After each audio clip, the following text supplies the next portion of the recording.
বন্ধু, আমরা কিন্তু মিলাদিন মুরগি পুরাই খাই না।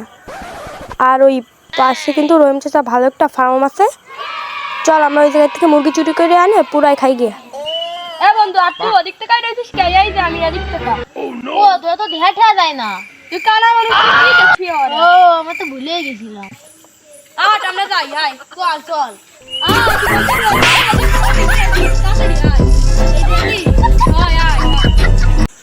বন্ধু, তুই আমার পিস পিস আয়, কোনো কথা কবি না, কোথায় কুদ্দুস তো সাজানি যাবে না। আয়, তুই আসতি থাক। ঠিক আছে ঠিক আছে। মুরগিটা কুদ্দুস তো ভালো এবার হয়েছে, কিন্তু ডোকো খোলবো বলছিলি, এটা আতুর তো দিয়ে দিই। তুই আমার গায়ে হাত দিছিস, যাচ্ছ না তোরা আতুর দিতে হইছে, আর না আতুর দিস না তারা ডাবাঙ্গো।